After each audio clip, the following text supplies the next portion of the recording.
서울의 한 장례식장에서 벌어진 충격적인 사건이 온라인을 뜨겁게 달구고 있습니다. 평생 착하게만 살아온 72살 할머니가 하루아침에 도둑으로 몰려 구치소에 수감되는 믿기 힘든 일이 벌어졌다고 합니다. 더욱 놀라운 것은 이 할머니를 고발한 사람이 바로 친딸처럼 여겨왔던 며느리였다는 사실입니다. 과연 무슨 일이 있었던 걸까요? 지금부터 여러분께 그 특별한 이야기를 전해드리겠습니다. 여기서 잠깐 더 많은 이야기와 재미있는 콘텐츠를 놓치지 않으시려면 지금 바로 구독과 알림 설정을 해주세요. 여러분의 관심이 저희 채널에게 큰 힘이 됩니다. 저는 김순자입니다. 72살이죠. 평생 반찬 가게 하나로 아들 하나 키워낸 평범한 어머니예요. 그런데 오늘 아침부터 이상하게 심장이 두근거리더라니까요. 마치 무슨 큰일이 생길 것 같은 그런 불길한 예감이 계속 들었어요. 아침 6시 반에 일어나서 늘 하던 대로 된장국을 끓이고 김치를 담그고 있는데 갑자기 가슴이 쿵 내려앉는 느낌이 들었습니다. 이런 일이 처음이 아니거든요. 몇 년 전에 남편이 갑자기 쓰러져서 병원에 실려갔을 때도 이런 예감이 있었어요. 그때도 새벽에 이상하게 심장이 두근거리더니 정말로 큰일이 터졌죠. 아이고, 무슨 일이 생기나. 혼자 중얼거리면서 찬장 정리를 하고 있는데 8시 15분쯤 되어서 전화벨이 울렸어요. 발신자를 보니까 며느리 박미정이었습니다. 이상했어요. 미정이가 이렇게 이른 시간에 전화하는 일은 거의 없거든요. 보통은 10시 넘어서야 일어나는 아이인데 말이죠. 여보세요, 미정아? 전화를 받자마자 울음소리가 들렸어요. 그것도 목 놓아 우는 소리였습니다. 어머니, 어머니. 왜 그래, 무슨 일이야?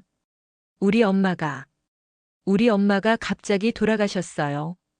순간 머리가 하얘졌어요. 미정이 친정어머니는 저보다 5살 어린 분이었거든요. 지난주만 해도 건강하시다고 했는데 갑자기 돌아가시다니요. 뭐라고? 언제? 어젯밤에. 심장마비로 갑자기. 어머니, 어떻게 해요? 장례식은 어떻게 치러야 하는지도 모르겠고. 미정이가 울면서 말하는 소리를 듣고 있으니까 제 마음도 아팠습니다. 저도 친정어머니를 일찍 보내드린 경험이 있어서 그 심정을 너무 잘 알거든요. 25살에 어머니를 잃었을 때 그 허망함과 슬픔을 지금도 생각하면 눈물이 나와요. 미정아, 울지 마. 어머니가 다 도와줄게. 지금 어디 있어? 병원이요. 영안실에. 알겠어. 민호는? 오빠는 회사에 연락했어요. 지금 오고 있어요. 제 아들 이민호는 건설회사에서 현장 관리하는 일을 하고 있어요. 45살인데 아직도 저한테는 어린아이 같죠. 착하기는 한데 조금 우유부단한 면이 있어서 이런 급한 일에는 미정이가 더 빠르게 대처하는 편이에요. 그럼 내가 지금 갈게. 병원이 어디야? 성모병원이에요. 성모병원이라면 우리 집에서 버스로 40분 정도 걸리는 곳이었어요. 급하게 옷을 갈아입고 가방을 챙겨서 나섰습니다. 버스 안에서도 계속 미정이 생각이 났어요. 결혼한 지 10년이 넘었는데 정말 착한 며느리거든요. 시집와서 한 번도 말대꾸한 적이 없고 늘 저를 친어머니처럼 모셔줬어요. 특히 제가 무릎이 아파서 며칠 못 일어날 때는 미정이가 매일 와서 집안일을 다 해줬어요. 빨래에 청소에 밥까지 다 차려주고 갔죠. 그때 정말 고마웠습니다. 이런 착한 며느리를 어디서 구하나. 그때 얼마나 자랑스러웠는지 몰라요. 동네 아줌마들한테도 늘 자랑했어요. 우리 며느리는 정말 효자야. 친딸보다 더 잘해줘. 병원에 도착해서 영안실로 갔는데 미정이가 의자에 앉아서 펑펑 울고 있더라고요. 얼굴이 완전히 부어서 알아보기 힘들 정도였어요. 제가 가까이 가서 어깨를 두드려줬습니다. 미정아.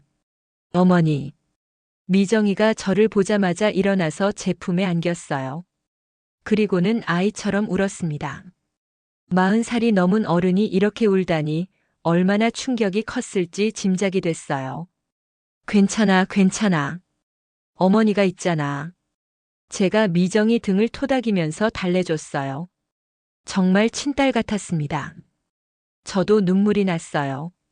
미정이 친정 어머니하고는 자주 만나지는 못했지만 명절 때마다 인사드리고 지냈거든요.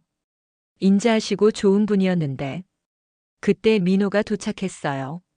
얼굴이 창백해서 많이 놀란 것 같았습니다. 엄마 언제 오셨어요? 방금 왔어. 너 괜찮아? 네. 미정아, 괜찮아? 민호가 아내를 챙기는 모습을 보니까 마음이 조금 놓였어요. 부부가 서로 의지하고 살아야죠. 그날 하루 종일 장례식 준비를 했습니다. 장례식장 예약하고 부고 돌리고 조문객 맞을 준비하고 정신없이 바빴어요. 미정이는 계속 울어서 제대로 된 일을 할 수 없는 상태였고 민호도 이런 일은 처음이라 어쩔 줄 몰라 했어요. 결국 제가 다 챙겨야 했습니다. 괜찮아. 내가 다 해줄게. 미정이한테 그렇게 말했어요. 정말 친딸 같다는 생각이 들었거든요. 이런 때 가족이 힘이 되어줘야 하는 거 아니겠어요? 그런데 그날 저녁에 이상한 일이 있었어요. 장례식장 로비에서 미정이 친척들이 모여서 수군거리는 소리가 들렸습니다. 미정이네 집안이 빚이 많다면서. 그러게. 사업 실패하고 나서 힘들다고 했잖아. 장례식 비용은 어떻게 마련할까? 부조금 없으면 장례도 제대로 못 치르겠네. 그 말을 듣는 순간 가슴이 철렁했어요. 미정이가 그런 어려운 상황인 줄은 몰랐거든요. 평소에 저한테는 그런 이야기를 전혀 안 했어요. 항상 괜찮아요, 어머니. 걱정 마세요. 라고만 했는데, 그날 밤 집에 돌아와서도 계속 그 생각이 났어요. 과연 우리가 도울 수 있는 일이 있을까? 저도 반찬 가게로 근근히 살아가는 처지인데. 하지만 며느리가 어려우면 시어머니가 도와야 하는 거 아닌가요? 침대에 누워서도 잠이 안 왔어요. 자꾸 미정이 우는 모습이 떠올랐습니다. 그리고 친척들이 수군거리던 소리도 계속 귀에 맴돌았어요. 뭔가 불길한 예감이 계속 들었습니다. 다음 날 아침 장례식장에 일찍 가서 준비를 도왔습니다. 미정이는 밤새 울었는지 눈이 퉁퉁 부어 있었어요. 보기에 안쓰럽더라고요. 제가 따뜻한 수건으로 찜질을 해주면서 말했어요. 미정아, 너무 많이 울면 몸에 독이야.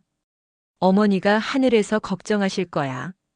어머니, 정말 갑자기 가셔서 마지막 인사도 못 드렸어요. 미정이가 또 울먹이더라고요. 그 모습을 보니까 제 마음도 아팠어요. 정말 친딸처럼 여겨지는 순간이었습니다. 제가 미정이를 꼭 껴안아 줬어요. 괜찮아. 어머니 마음은 미정이가 다 알고 계실 거야. 그동안 얼마나 잘해드렸는데. 조문객들이 하나둘씩 오기 시작했어요. 미정이 친구들, 직장 동료들, 친척들. 생각보다 많은 분들이 와주셨습니다. 그런데 조문하는 분들과 인사를 나누다 보니까 계속 이상한 이야기들이 들렸어요. 미정 씨 집안이 많이 어렵다면서요? 사업하다가 실패해서 빚이 꽤 된다고 하던데. 장례비도 마련하기 힘들다고 들었어요. 이런 말들을 들을 때마다 마음이 불편했어요. 물론 경제적으로 어려운 건 이해할 수 있어요. 요즘 같은 세상에 누가 쉽겠어요? 하지만 장례식장에서 이런 이야기를 공공연하게 하는 건 좀 그렇잖아요. 점심시간쯤 되어서 미정이 고모부가 저한테 조심스럽게 말을 걸어왔어요. 사모님 죄송한 말씀인데 혹시 장례 비용 쪽에서 도움을 주실 수 있을까요? 네. 미정이네가 지금 상황이 좀 어려워서 장례식장 비용이나 음식 준비하는데 돈이 꽤 들어가는데 순간 당황스러웠어요. 물론 며느리를 도와주고 싶은 마음은 있었지만 이렇게 직접적으로 돈 이야기를 하시니까 뭐라고 대답해야 할지 모르겠더라고요. 아, 그런 상황이었군요. 몰랐어요. 미정이가 시댁에 부담 주기 싫어서 말 안 했나 봐요. 그런데 정말 어려워서 제 마음도 복잡했어요. 돕고는 싶은데 저도 그렇게 여유가 있는 형편이 아니거든요. 반찬 가게에서 근근히 살아가는데 갑자기 몇백만 원씩 내라고 하면 부담스럽죠. 한번 생각해 볼게요. 그렇게 대답할 수밖에 없었어요. 그런데 그 뒤로 계속 신경이 쓰이더라고요. 미정이를 보면 미안한 마음이 들고 그렇다고 무작정 도와주기에는 제 형편도 만만치 않고 오후에 부조금을 정리하는 일이 있었어요. 조문객들이 주신 부조금 봉투들을 모아서 정리하는 거죠. 미정이가 워낙 힘들어해서 제가 대신 맡아서 하기로 했어요. 미정아, 너는 쉬어. 이런 건 내가 할게. 어머니 감사해요. 정말 어머니가 아니었으면 어떻게 했을지. 미정이가 고마워하는 모습을 보니까 뿌듯했어요. 역시 가족이 이럴 때 힘이 되어줘야 하는 거겠죠. 부조금 봉투를 하나씩 열어서 정리하는데 생각보다 금액이 많았어요. 5만 원, 10만 원, 20만 원. 다 합치면 1,400만 원 정도는 될 것 같았어요. 장례식 비용으로는 충분할 것 같더라고요. 그런데 정리를 하다가 이상한 걸 발견했어요. 부조금 명단과 실제 봉투 개수가 안 맞더라고요. 분명히 받은 봉투가 더 많은 것 같은데. 하지만 정확히 세어보지는 않아서 확신할 수는 없었어요. 미정아, 부조금 받을 때 따로 기록해뒀어? 네, 대충은 했는데. 너무 정신없어서 정확하지는 않을 거예요. 그때 민호가 와서 같이 정리를 도와줬어요. 아버지와 아들이 함께 봉투를 세고 금액을 계산했는데 정말 400만 원 정도가 나왔어요.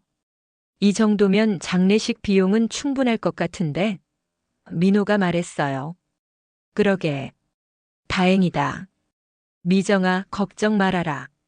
미정이도 안심하는 표정이었어요. 그런데 뭔가 찜찜한 기분이 들었어요.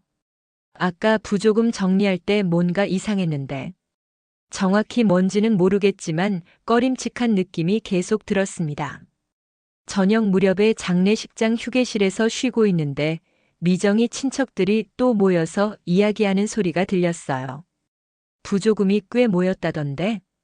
그래도 빚 갚기에는 턱없이 부족하지. 미정이가 어떻게 할까? 시어머니가 도와주겠지 뭐. 그 말을 듣는 순간 기분이 이상했어요. 마치 제가 당연히 도와줘야 하는 것처럼 말하는 것 같아서. 물론 가족끼리 서로 도와야 하는 건 맞지만 이렇게 당연하게 여기는 건 좀 그렇잖아요. 그날 밤 집에 돌아와서도 계속 그 생각이 났어요. 미정이를 도와주고 싶은 마음은 있지만 뭔가 부담스럽기도 하고 복잡한 심정이었어요. 침대에 누워서 천장을 바라보며 생각했어요. 내일이 발인이니까 장례식이 끝나면 모든 게 정리될 거예요. 그러면 미정이도 마음을 추스르고 다시 일상으로 돌아가겠죠. 그런데 왜 이렇게 불안한 기분이 들까요? 새벽에 잠깐 잠이 들었는데 이상한 꿈을 꿨어요. 누군가 제 지갑을 뒤지고 있는 꿈이었어요. 얼굴은 보이지 않았지만 여자의 손이었어요. 그 손이 제 돈을 하나씩 꺼내가고 있었어요. 꿈에서 깨어났을 때 식은땀이 나 있었어요. 왜 이런 꿈을 꿨을까요? 혹시 무슨 의미가 있는 걸까요? 아니면 그냥 요즘 스트레스가 많아서 그런 걸까요? 시계를 보니까 새벽 5시였어요. 발인 준비를 해야 하는 날이었습니다. 일찍 일어나서 간단히 씻고 장례식장으로 향했어요. 오늘만 지나면 모든 게 끝날 거라고 생각했습니다. 하지만 정말 끔찍한 일이 저를 기다리고 있을 줄은 꿈에도 몰랐어요. 발인 당일 아침 장례식장에 도착했을 때는 이미 많은 사람들이 와 있었어요. 오늘 오후 2시에 발인 예정이라 준비할 게 많았습니다. 제가 제일 먼저 한 일은 어제 정리해둔 부조금을 확인하는 것이었어요. 미정아, 부조금 봉투는 어디 두었어? 어제 휴게실 금고에 넣어뒀어요, 어머니. 미정이가 금고를 열어보였는데, 이상했어요.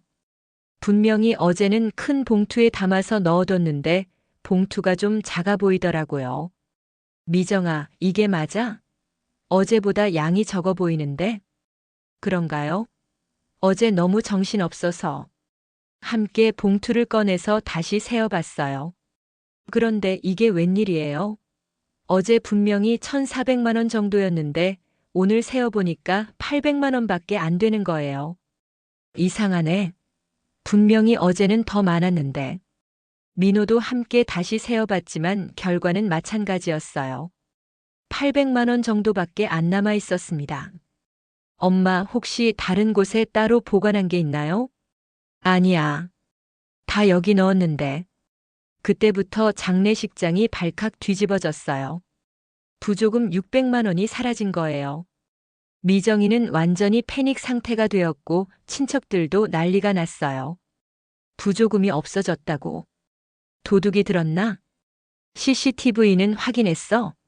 모든 사람들이 웅성거리기 시작했어요.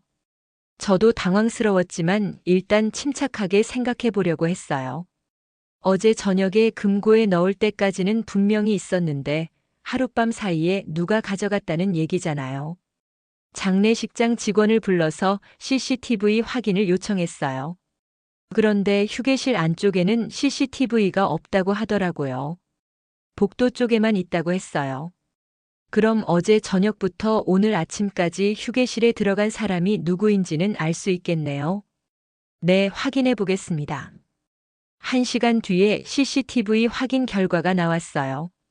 어제 저녁 9시쯤에 미정이가 휴게실에 들어갔고 그 다음에는 새벽 6시에 제가 들어갔다고 했어요. 그럼 이 두 분 중 한 분이? 직원의 말에 모든 시선이 저와 미정이에게 쏠렸어요. 순간 등골이 오싹해졌어요. 설마 저를 의심하는 건 아니겠죠? 미정아, 너 어제 저녁에 뭐하러 들어갔어? 그냥 부조금이 잘 있나 확인하려고요. 확인하고 나서 어떻게 했어? 그냥 나왔어요. 아무것도 안 했어요. 미정이가 울먹이면서 대답했어요. 그런데 친척들의 표정이 점점 이상해지더라고요. 저를 보는 눈빛이 의심스럽다는 듯이. 그때 미정이 고모가 말했어요. 순자 언니, 혹시 언니가? 뭐라고요? 아니, 그게 어제 돈 문제로 고민하시는 것 같았는데. 순간 머리에 피가 쏠렸어요. 이게 무슨 소리예요? 저를 도둑 취급하는 거예요? 지금 나보고 돈을 훔쳤다고 하는 거예요? 아니에요. 그런 뜻이 아니라. 그럼 무슨 뜻이에요? 명확하게 말해보세요. 제 목소리가 커졌어요. 억울해서 견딜 수가 없었어요. 평생 남의 돈에 손댄 적 한 번도 없는데 이런 모욕을 당하다니. 그런데 그때 더 충격적인 일이 벌어졌어요. 미정이가 갑자기 일어나더니 떨리는 목소리로 말했어요. 저 봤어요. 뭘 봤다고? 어머니가 어젯밤에 돈을 가져가시는 걸 봤어요. 순간 세상이 무너지는 것 같았어요. 귀를 의심했어요. 제가 키운 며느리가 친딸처럼 여겼던 미정이가 저를 도둑으로 몰고 있는 거예요. 미정아, 너 지금 뭔 소리 하는 거야? 어젯밤 10시쯤에 목이 말라서 물 마시러 나왔다가 봤어요. 어머니가 휴게실에서 봉투를 들고 나오시는 걸. 그건 내가 확인하려고. 그리고 봉투가 어머니 가방 안에 들어가는 것도 봤어요. 미정이가 울면서 소리쳤어요. 장례식장이 완전히 소란스러워졌어요. 모든 사람들이 저를 바라봤어요. 그 시선들이 얼마나 차갑던지. 미정아, 너 정말 미쳤구나. 내가 언제 돈을 가져갔다고. 어머니, 제발 인정하세요. 저도 이해해요. 어머니도 어려우신 거 아니까. 뭘 이해해? 너 지금 완전히 미친 거야. 그때 미정이 고모부가 끼어들었어요. 순자 언니, 일단 가방부터 확인해 보시죠. 뭐라고요? 가방 안에 정말 없다면 오해가 풀릴 거 아니에요. 저는 화가 머리끝까지 났어요. 하지만 결백을 증명하려면 보여줄 수밖에 없었어요. 가방을 열어서 보여줬어요. 봐요. 아무것도 없잖아요. 정말 아무것도 없었어요. 하지만 사람들 표정은 여전히 의심스럽다는 듯 했어요. 어디 다른 곳에 숨겨뒀을 수도. 지금 뭐라고 하신 거예요? 그때 미정이가 더 큰 소리로 울부짖었어요. 어머니, 제발 돌려주세요. 그 돈 없으면 엄마 장례식도 제대로 못 치러요. 미정아, 너 정말. 제가 말을 못 다 끝내기도 전에 장례식장 직원이 와서 말했어요. 죄송하지만 소란이 너무 심해서 경찰을 불러야겠어요. 경찰이라는 말을 듣는 순간 다리에 힘이 빠졌어요. 내가 경찰서에 끌려간다고 도둑으로 몰려서? 안 돼요. 저 정말 안 가져갔어요. 하지만 아무도 제 말을 믿어주지 않았어요. 특히 미정이가 그렇게 확신하면서 저를 고발하니까 모든 사람들이 저를 의심했어요. 경찰이 와서 상황을 조사했어요. 미정이는 울면서 자세하게 진술했어요. 분명히 봤어요. 시어머니가 봉투를 가방에 넣으시는 걸. 정확한 시간은 밤 10시 10분쯤이었어요. 그때 뭐라고 하시던가요? 아무 말씀 안 하셨어요. 그냥 조용히 가져가셨어요. 저는 억울해서 소리쳤어요. 거짓말이에요. 저 그런 거 안 했어요. 하지만 증거는 없었어요. CCTV에는 제가 휴게실에 들어가는 모습만 나올 뿐이고 실제로 제가 뭘 했는지는 알 수 없었어요. 결국 저는 경찰서로 연행됐어요. 72살 할머니가 도둑 혐의로 경찰차를 타게 될 줄은 꿈에도 몰랐어요. 차 안에서 계속 눈물이 났어요. 내가 뭘 잘못했나? 며느리 도와주려고 했는데. 평생 정직하게 살아왔는데 인생 말년에 이런 치욕을 당하다니. 정말 죽고 싶었어요. 경찰서 조사실은 차갑고 딱딱했어요. 형광등이 너무 밝아서 눈이 아팠고 의자도 불편해서 오래 앉아있기 힘들었습니다. 담당 형사가 저에게 계속 질문을 했어요. 김순자 씨, 정말 부조금을 가져가지 않으셨나요? 안 가져갔다고 했잖아요. 몇 번을 말해야 믿어주실 거예요? 그런데 며느리분이 직접 봤다고 하는데요. 그건 미정이가 잘못 본 거예요. 아니면 착각이거나. 하지만 형사의 표정은 여전히 의심스럽다는 듯 했어요. 미정이의 진술이 너무 구체적이었거든요. 시간, 장소, 상황까지 정확하게 말했으니까 믿을 수밖에 없었을 거예요. 혹시 경제적으로 어려운 상황이었나요? 뭐가 어렵다는 거예요? 반찬 가게 운영이 힘드시다고 들었는데. 순간 화가 났어요. 누가 그런 말을 한 거죠? 물론 요즘 경기가 어려워서 예전만 못하긴 하지만 그렇다고 남의 돈을 훔칠 정도는 아니거든요. 형사님, 저 평생 남의 돈에 손댄 적 없어요. 설령 굶어 죽어도 그런 짓은 안 해요. 그럼 왜 며느리분이 거짓말을 하겠어요? 그 질문에 대답할 수가 없었어요. 정말 모르겠어요. 왜 미정이가 저에게 이런 짓을 하는 걸까요? 10년 넘게 친딸처럼 여겨왔는데. 조사가 끝나고 구치소로 이송됐어요. 구치소라는 곳에 들어가 보니까 정말 차가운 곳이었어요. 철문이 쾅 닫히는 소리, 간수들의 큰 목소리, 다른 수감자들의 울부짖음. 모든 게 무서웠어요. 제가 들어간 방은 6명이 함께 있는 곳이었어요. 나이가 다양했는데 대부분 저보다 젊은 사람들이었어요. 제가 들어가자 모두 저를 빤히 쳐다봤어요. 할머니는 뭘 하고 들어왔어? 20살 정도 되어 보이는 여자가 물어봤어요. 저는 대답하고 싶지 않았어요. 너무 억울하고 창피했거든요. 말 안 할 거야? 우리도 다 궁금하단 말이야. 절도래요. 겨우 입에서 나왔어요. 그 말을 하는 순간 정말 죽고 싶었어요. 절도? 할머니가? 뭘 훔쳤는데? 부조금이요. 부조금? 그거 얼마나 훔쳤는데? 600만 원이요. 하지만 저 정말 안 가져갔어요. 사람들이 웃더라고요. 비웃는 것 같았어요. 아무도 제 말을 믿어주지 않았어요. 첫날 밤이 가장 힘들었어요. 딱딱한 바닥에 얇은 이불 한 장 깔고 누워야 했어요. 형광등은 밤새 켜져 있어서 잠이 안 왔고 다른 사람들의 코 고는 소리, 뒤척이는 소리 때문에 한잠도 못 잤어요. 가장 괴로운 건 미정이 생각이었어요. 왜 그런 거짓말을 했을까? 정말 저를 봤다고 생각한 걸까? 아니면 일부러 저를 함정에 빠뜨린 걸까? 내가 뭘 잘못했나? 혼자 중얼거리면서 눈물을 흘렸어요. 평생 착하게 살았다고 생각했는데 인생 말년에 이런 일을 당하다니. 정말 억울했어요. 이틀째 되는 날 면회를 왔다고 하더라고요. 민호였어요. 아들을 보는 순간 눈물이 터졌어요. 민호야. 엄마 괜찮으세요? 유리창 너머로 아들을 바라보니까 얼굴이 많이 야위어 보였어요. 이 일로 얼마나 스트레스를 받았을지.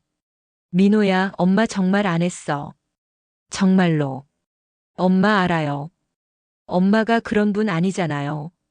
그럼 미정이는 뭐라고 해? 민호가 잠깐 말을 멈췄어요. 그리고 힘없이 말했어요.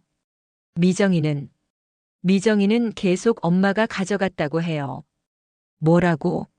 아직도? 네. 자기가 분명히 봤다고. 착각이 아니라고. 그 말을 듣는 순간 정말 화가 났어요. 미정이가 정말 저를 도둑으로 몰아가고 있는 거예요. 왜? 도대체 왜? 민호야, 너는 어떻게 생각해? 저는 엄마 편이에요. 엄마가 그런 짓을 할 뿐이 아니라는 걸 누구보다 잘 아니까요. 그래도 아들이 저를 믿어줘서 다행이었어요. 하지만 아들도 힘들어 보였어요. 아내와 어머니 사이에서 얼마나 고민이 많을까. 민호야, 미안하다. 엄마 때문에 너도 힘들지? 괜찮아요. 곧 풀릴 거예요. CCTV 더 자세히 확인한다고 했으니까. 사흘째 되는 날 아침 갑자기 소란이 일었어요. 간수가 와서 저를 불러내더라고요. 김순자 씨 나오세요. 네. 왜요? 새로운 증거가 나왔대요. 새로운 증거라니? 무슨 말인지 이해할 수 없었어요. 조사실로 가니까 형사가 모니터를 보여주더라고요. CCTV를 더 자세히 분석했는데요. 이걸 보세요. 모니터에는 장례식장 복도가 나와 있었어요. 그런데요. 미정이가 나오는 모습이 보였어요. 시간을 보니까 밤 10시 20분이었어요. 이게 뭔가요? 며느리분이 휴게실에서 나오시는 모습이에요. 그런데 손에 봉투를 들고 계시네요. 정말로 미정이가 봉투를 들고 나오고 있었어요. 그것도 큰 봉투였어요. 부조금이 들어있던 바로 그 봉투 같아 보였어요. 그럼 미정이가? 네, 며느리분이 가져간 게 맞는 것 같습니다.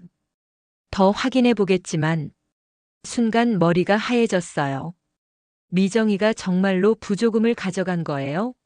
그리고 저에게 누명을 씌운 거예요? 왜 그런 짓을? 이해할 수 없었어요. 도대체 왜? 친딸 같았던 며느리가 왜 저에게 이런 끔찍한 일을? 1시간 뒤에 미정이가 경찰서로 왔어요. 그리고 결국 모든 걸 자백했어요. 죄송해요. 정말 죄송해요. 미정이가 울면서 말했어요. 친정 빚이 너무 많아서. 어떻게 해야 할지 모르겠어서. 그래서 날 도둑으로 몰았다는 거야? 어머니가 경제적으로 여유가 있으시니까. 나중에 갚아드리려고. 나중에 갚는다고. 그럼 날 범죄자로 만드는 건 괜찮다는 거야? 미정이는 계속 울기만 했어요. 변명조차 제대로 하지 못했어요. 그제야 저는 풀려날 수 있었어요. 하지만 이미 사흘 동안 구치소에 있었고 온 동네 사람들이 다 알게 된 상황이었어요. 제 인생에 지울 수 없는 상처가 생긴 거죠. 집으로 돌아가는 길에 눈물이 계속 났어요. 배신감, 분노, 상처. 모든 감정이 뒤섞여 있었어요. 평생 믿었던 사람에게 이런 배신을 당하다니. 구치소에서 풀려나서 집에 돌아왔을 때 집은 텅 비어 있었어요. 민호와 미정이는 아직 경찰서에 있었을 거고요. 혼자 있는 집이 이렇게 을씨년스러울 줄은 몰랐어요. 거울을 보니까 제 모습이 말이 아니었어요. 사흘 만에 이렇게 늙을 수 있구나 싶을 정도로 초췌해져 있었어요. 머리는 헝클어져 있고 얼굴은 푸석푸석하고 정말 거짓골이었어요. 샤워를 하고 깨끗한 옷으로 갈아입었지만 마음은 여전히 무거웠어요. 미정이가 저지른 일을 생각하면 화가 났지만 동시에 너무 서글펐어요. 왜 그런 짓을 했을까? 정말 이해할 수 없었어요. 저녁 8시쯤에 민호가 혼자 들어왔어요. 얼굴이 완전히 상해 있더라고요. 민호야, 미정이는? 그냥 있어요. 어디에? 친정에요. 친정에 있다고? 이런 일을 저지르고도 당당하게 친정에 있다는 거예요? 민호야, 앉아봐. 우리 이야기 좀 해야겠다. 민호가 소파에 앉았는데 어깨가 축 처져 있었어요. 얼마나 힘들었을지 짐작이 갔어요. 엄마, 정말 죄송해요. 내가 왜 미안해하니? 잘못한 건 미정이잖아. 저도 미정이를 제대로 못 봤네요. 이런 사람인 줄 몰랐어요. 민호의 목소리에 실망감이 가득했어요. 10년 넘게 함께 산 아내가 이런 짓을 할 줄 몰랐겠죠. 그래서 어떻게 할 거야? 잘 모르겠어요. 미정이는 계속 죄송하다고만 하고. 죄송하다고? 그걸로 끝이야? 제 목소리가 커졌어요. 죄송하다는 말로 이 모든 게 해결된다고 생각하는 건가요? 엄마를 도둑으로 만들어 놓고 사흘 동안 구치소에 가두어 놓고 죄송하다는 말로 끝이라고. 엄마. 민호야, 넌 어떻게 생각해? 이런 여자와 계속 살 수 있겠어? 민호가 고개를 숙였어요. 대답을 못 하더라고요. 아마 마음속으로는 답을 정했겠지만 말하기 어려웠겠죠. 그때 문이 열리면서 미정이가 들어왔어요. 얼굴이 퉁퉁 부어 있었는데 울어서 그런 것 같았어요. 저를 보자마자 무릎을 꿇더라고요. 어머니, 정말 죄송해요. 일어나. 어머니, 제가 정말 잘못했어요. 변명의 여지가 없어요. 일어나라고 했어. 미정이가 일어났지만 계속 고개를 숙이고 있었어요. 저는 미정이를 똑바로 바라봤어요. 미정아, 내가 너한테 뭘 잘못했니? 아무것도. 어머니는 아무 잘못 없으세요. 그럼 왜 그런 짓을 했어? 빚이. 친정 빚이 너무 많아서. 빚이 많으면 시어머니를 도둑으로 만들어도 되는 거야? 미정이가 울음을 터뜨렸어요. 하지만 저는 전혀 동정심이 들지 않았어요. 어머니, 정말 어떻게 해야 할지 모르겠어서. 그래서 그런 생각이. 어떤 생각? 말해봐. 어머니가 경제적으로 여유가 있으시니까. 잠깐만 빌리려고. 잠깐만 빌리려고. 그래서 날 범죄자로 만들었다는 거야? 아니에요. 그럴 생각은 아니었어요. 그럼 뭘 생각한 거야? CCTV에 안 잡힐 거라고 생각했어? 미정이가 말을 못했어요. 아마 들킬 거라고는 생각 안 했겠죠. 완전 범죄를 꾸민 건지도 모르고요. 미정아, 너 나를 정말 우습게 봤구나. 그런 게 아니에요. 그런 게 아니라고. 그럼 뭐야? 10년 넘게 날 속여온 거야? 어머니. 답해. 나를 처음부터 이용할 생각이었어? 미정이가 흔들흔들 고개를 저었어요.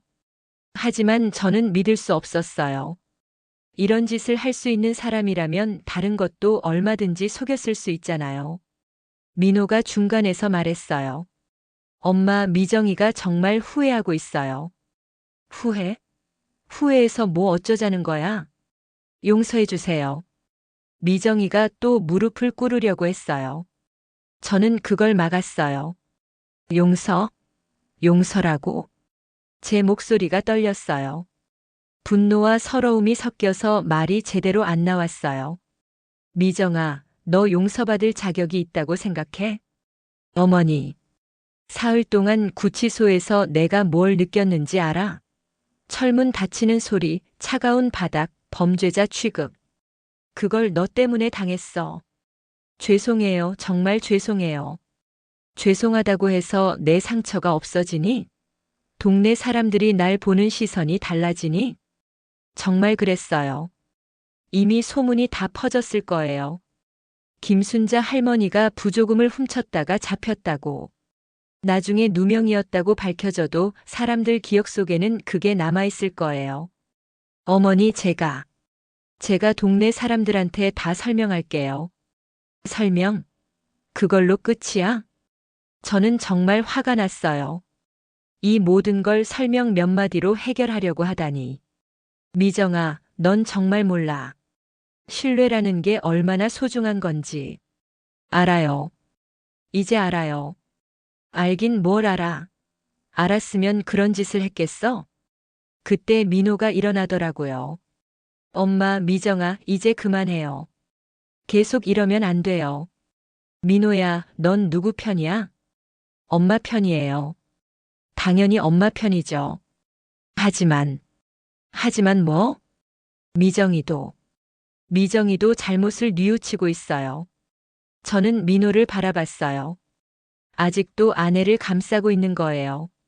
민호야, 너 이런 여자와 계속 살 거야? 엄마, 대답해. 이런 여자와 계속 살 거냐고. 민호가 미정이를 바라봤어요. 그리고 힘없이 말했어요. 잘 모르겠어요. 그 순간 저는 결심했어요. 더 이상 참을 수 없었어요. 좋아. 그럼 내가 결정할게. 엄마. 미정아, 너 이 집에서 나가라. 어머니. 나가. 당장 나가. 미정이가 울면서 매달렸지만 저는 돌아서 버렸어요. 더 이상 볼 수 없었어요.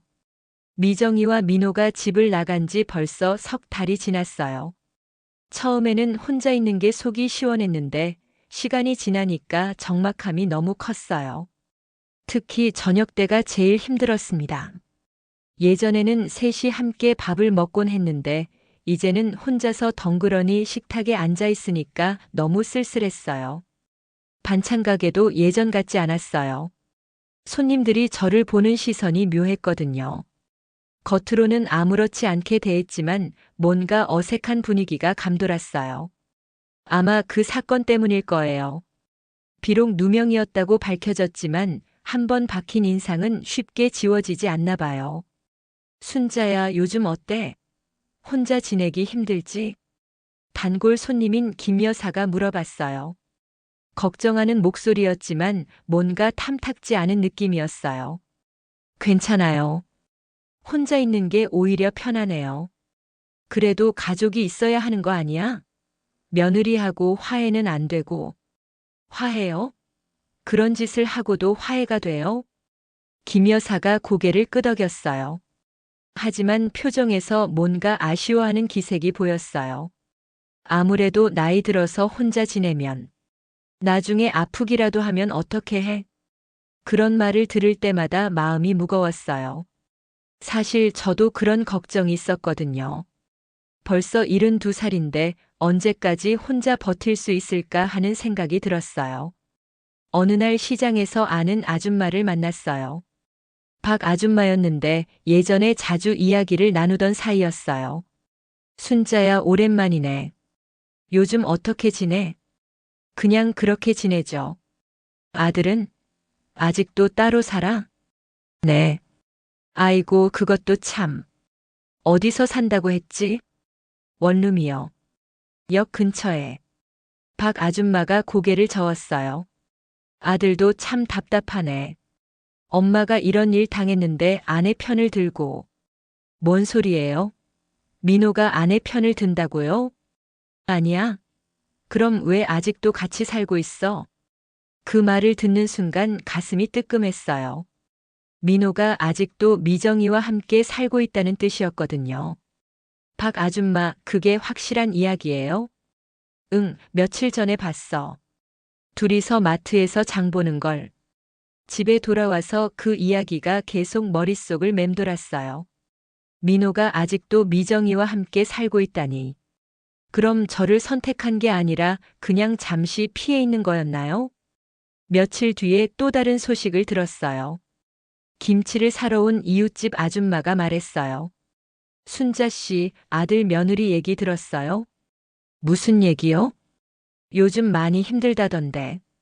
원룸 살면서 빚에 시달린다고. 빚이요? 네, 며느리 친정 빚도 있고 생활비도 부족하고. 둘 다 일은 하고 있는데 나아지질 않는데요. 그 말을 듣고 마음이 복잡했어요. 화가 나면서도 동시에 걱정이 됐어요. 아무리 미워도 제 아들인데. 그래도 젊으니까 어떻게든 해결하겠죠.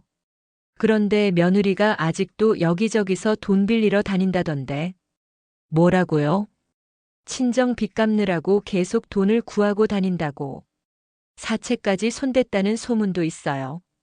사채라는 말을 듣는 순간 등골이 오싹했어요. 미정이가 그 정도까지 갔다는 건가요? 순자 씨도 조심하세요. 혹시라도 찾아와서 돈 달라고 할지 모르니까. 그날 밤 잠이 안 왔어요. 민호와 미정이 생각이 계속 났어요. 원룸에서 힘들게 지내고 있다는 모습이 자꾸 떠올랐어요. 일주일 뒤에는 더 충격적인 소식을 들었어요. 반찬 배달을 하러 간 집에서 들은 이야기였어요. 순자 씨, 아들 며느리가 요즘 싸운다던데요? 싸워요? 네, 옆집 사는 분이 그러는데 밤마다 소리 지르는 소리가 들린다고. 무슨 소리를요? 돈 문제로 싸우는 것 같대요. 며느리가 계속 어디선가 돈을 빌려오는데 아들이 그걸 못마땅해 한다고.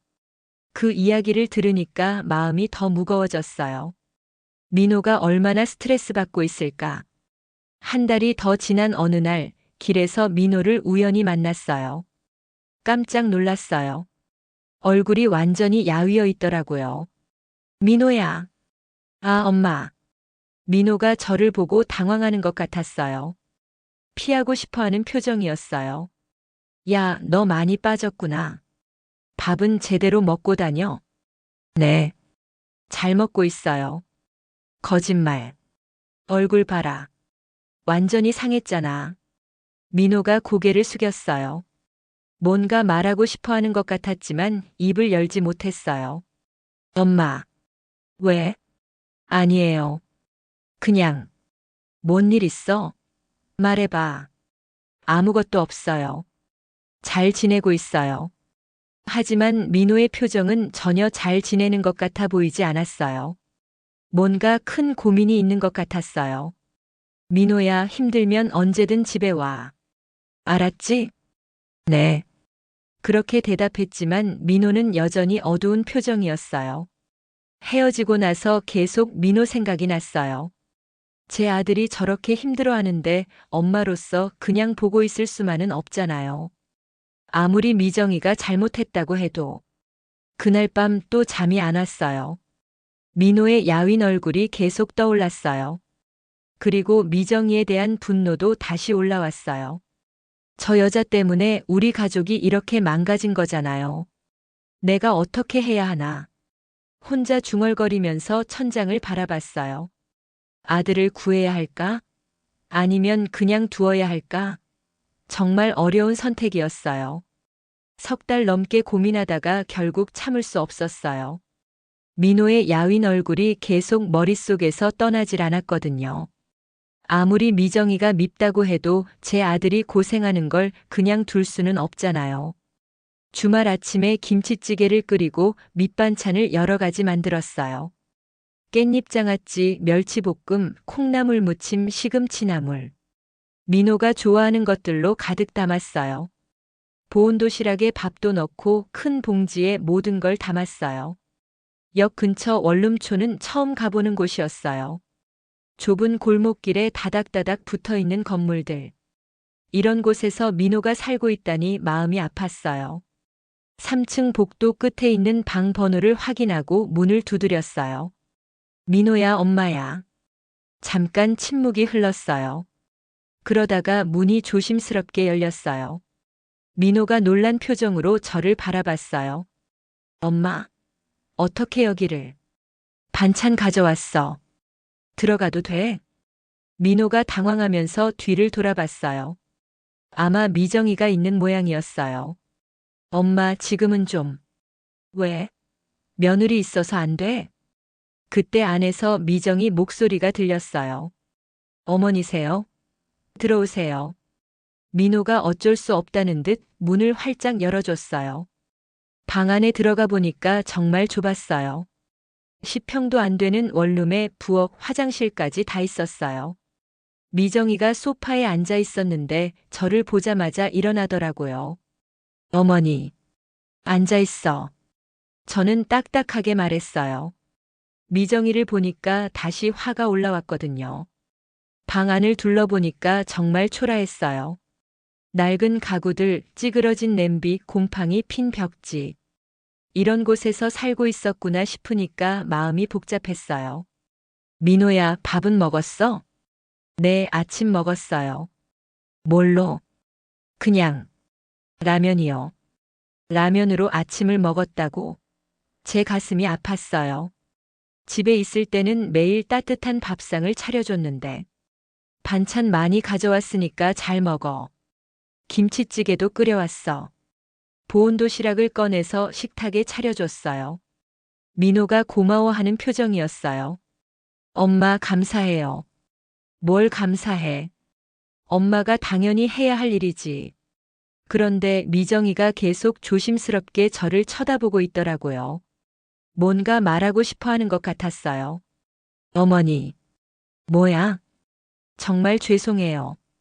그때 일. 됐어. 그런 이야기는 하지 마. 저는 미정이의 말을 끊어버렸어요. 그 이야기를 다시 들으면 화가 날 게 뻔했거든요. 민호가 밥을 먹는 모습을 보니까 정말 배가 고팠나 봐요. 숟가락질을 빨리 하더라고요. 천천히 먹어. 채알라. 네, 너무 맛있어요. 그때 미정이가 또 말을 걸어왔어요. 어머니, 저희가 이렇게 사는 거. 죄송해요. 왜 죄송해? 너희가 선택한 거잖아. 그래도 민호 오빠가 고생하는 걸 보니까. 그럼 애초에 그런 짓을 하지 말았어야지. 제 목소리가 차가워졌어요. 미정이가 위축되는 게 보였어요. 어머니, 제가 정말 잘못했어요. 어떻게 해야 용서받을 수 있을까요? 용서? 제가 미정이를 똑바로 바라봤어요. 미정아, 너 아직도 몰라? 네. 용서받을 생각을 하고 있구나. 어머니, 너 때문에 내가 구치소에 갔던 그 치욕을 잊었니? 미정이가 고개를 떨어뜨렸어요. 그때 철문이 쾅 닫히는 소리, 차가운 바닥, 사람들 시선. 그걸 내가 당해봤어? 죄송해요. 죄송하다고 해서 끝나는 줄 알아? 제 목소리가 점점 커졌어요. 그동안 쌓였던 분노가 터져나오기 시작했어요. 동네 사람들이 나를 어떻게 보는지 알아? 아직도 수군거려. 김순자 할머니가 부조금 훔쳤다가 걸렸다고. 어머니, 제가 다 설명했어요. 설명으로 되니? 한 번 박힌 인상이 지워지니? 민호가 중간에 끼어들려고 했어요. 엄마, 그만. 민호야, 너는 가만히 있어. 저는 미정이를 계속 노려봤어요. 미정아, 넌 내 인생을 망쳤어. 72살 할머니를 범죄자로 만들었다고. 어머니. 그리고 지금도 뻔뻔하게 앉아있네. 부끄러운 줄도 모르고. 미정이가 울기 시작했어요. 하지만 저는 전혀 동정심이 생기지 않았어요. 울어? 울면 뭐가 달라져? 어머니, 제발. 제발? 제발이라고. 저는 일어나서 미정이 앞으로 다가갔어요. 내가 나한테 제발이라는 말을 할 자격이 있다고 생각해? 죄송해요. 정말 죄송해요. 미정아. 제 목소리가 방 안을 울렸어요. 너 때문에 우리 가족이 망가졌어. 민호도 이렇게 고생하고 있고. 엄마, 제발 그만해요. 민호가 일어나서 말렸어요. 하지만 저는 멈출 수 없었어요. 민호야, 넌 왜 아직도 이런 여자 편을 들어? 편을 드는 게 아니에요. 그럼 뭐야? 이런 여자와 헤어지지 못하는 이유가 뭐야? 엄마, 대답해. 왜 이혼하지 않아? 방 안이 순간 조용해졌어요. 민호가 말을 못하고 있었고 미정이는 계속 울고만 있었어요. 민호야, 엄마가 옳은 말하는 거 아니야? 이런 여자와 살면 너만 고생해. 엄마, 그래도 뭐? 사랑해서? 이런 짓을 하고도 사랑한다고. 민호가 괴로워하는 표정이었어요. 아마 마음속으론 이미 결정을 내렸겠지만 말하기 어려웠겠죠. 그때 미정이가 갑자기 소리를 질렀어요. 그만해요. 이제 그만해요. 모두 미정이를 바라봤어요. 어머니도 민호 오빠도 저 때문에 고생하지 마세요. 미정이가 일어나서 방 한구석에 있던 가방을 들었어요. 저 나갈게요. 더 이상 패 끼치지 않을게요. 미정아. 민호가 말렸지만 미정이는 이미 문을 열고 나가버렸어요. 방 안에 민호와 저만 남았어요. 갑자기 조용해졌어요. 미정이가 나간 뒤 방 안은 정적에 휩싸였어요. 민호는 문을 바라보며 멍하니 서 있었고 저는 아직도 화가 가라앉지 않은 상태였어요. 민호야, 앉아. 민호가 소파에 털썩 주저앉았어요. 얼굴에 지친 기색이 역력했어요. 엄마, 왜 이렇게까지? 왜? 내가 뭘 잘못했어? 미정이도 많이 후회하고 있어요. 후회해서 뭐 어쩌자는 거야? 후회한다고 해서 모든 게 없던 일이 되니? 민호가 고개를 떨어뜨렸어요. 이미 답을 알고 있는 것 같았어요. 민호야, 솔직히 말해봐. 너 이 여자랑 계속 살고 싶어? 한참 동안 침묵이 흘렀어요. 민호가 두 손으로 얼굴을 감싸고 앉아 있었어요. 엄마. 응? 저도 잘 모르겠어요. 뭘 모르겠다는 거야? 미정이를 어떻게 해야 할지.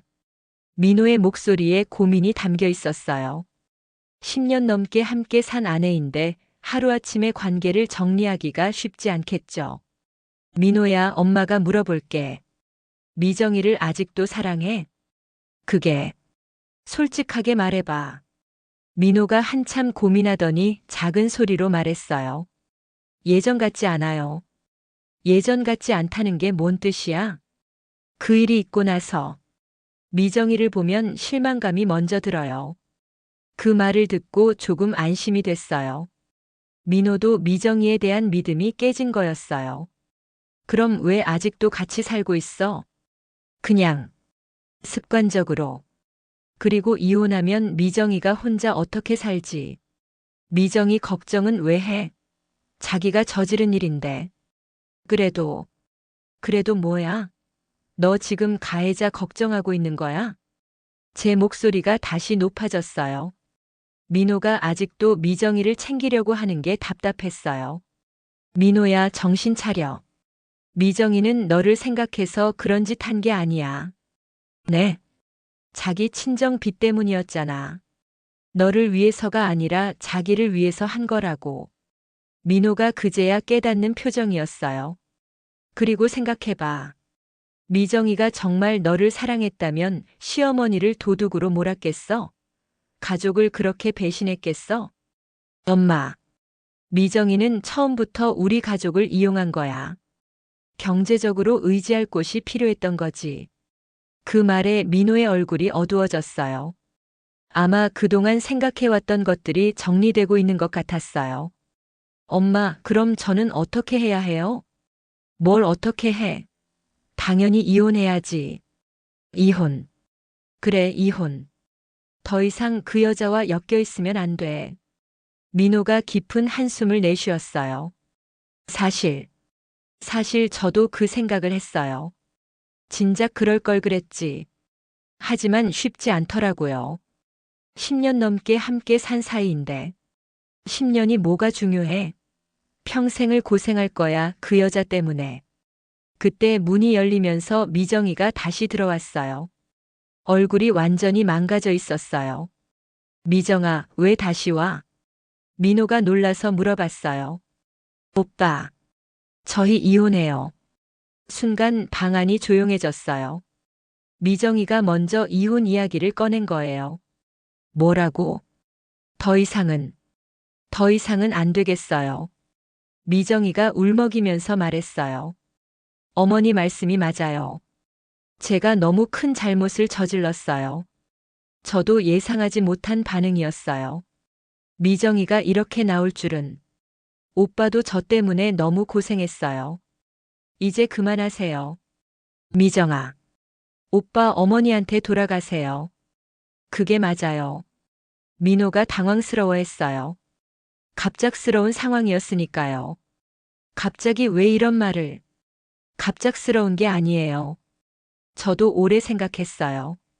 미정이가 가방에서 서류를 꺼냈어요.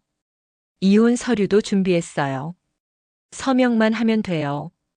정말 미리 준비해둔 모양이었어요. 언젠가는 이런 날이 올 거라고 생각했나 봐요. 미정아, 너 정말. 오빠, 저 정말 미안해요. 어머니께도. 미정이가 저를 향해 고개를 숙였어요. 어머니, 용서해달라는 말은 안 할게요. 그럴 자격이 없으니까요. 하지만 정말 죄송했다는 말은 하고 싶어요. 저는 아무 말도 하지 않았어요. 이미 할 말은 다 한 것 같았거든요. 민호가 서류를 들여다봤어요. 한참 고민하더니 펜을 들었어요. 정말 이혼할 거야? 네, 오빠. 이게 최선이에요. 민호가 떨리는 손으로 서명을 했어요. 10년간의 결혼 생활이 한 줄의 사인으로 끝나는 순간이었어요. 미정이도 자신의 자리에 서명을 했어요. 그리고는 짐을 챙기기 시작했어요. 저 친정으로 갈게요. 더 이상 패 끼치지 않을게요. 미정아. 오빠 행복하세요. 어머니께 효도 많이 하시고. 미정이가 마지막 인사를 하고 방을 나갔어요. 이번에는 정말로 돌아오지 않을 것 같았어요. 민호와 저만 남았어요. 갑자기 모든 게 끝난 기분이었어요. 엄마. 응? 이제 어떻게 해야 해요? 뭘 어떻게 해? 집에 가는 거지. 집에요? 그래, 우리 집. 엄마 집. 민호의 얼굴에 안도감이 스쳤어요. 마치 오랫동안 짊어지고 있던 짐을 내려놓은 것 같았어요. 그럼 이 짐들 정리하고 가자. 네, 엄마. 1시간 뒤에 우리는 집으로 돌아갔어요. 석 달 만에 다시 함께 하는 저녁 식사였어요. 민호야, 국 더 먹어. 네, 맛있어요. 오랜만에 차린 따뜻한 밥상이었어요.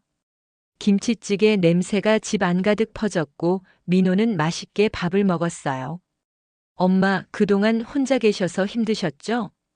뭘 괜찮았어. 이제 다시 함께 지내면 되지. 민호가 미소를 지었어요. 오랜만에 보는 편안한 표정이었어요. 그날 밤 침대에 누워서 생각했어요. 힘든 시간이었지만 결국 모든 게 제자리를 찾아간 것 같았어요. 세상은 흔들려도 결국 붙잡아야 할 건 진실과 사랑뿐이었습니다. 그리고 가족의 소중함을 다시 한번 깨달았어요. 비록 상처받은 시간도 있었지만 이제는 진정한 평화를 되찾을 수 있을 것 같았어요.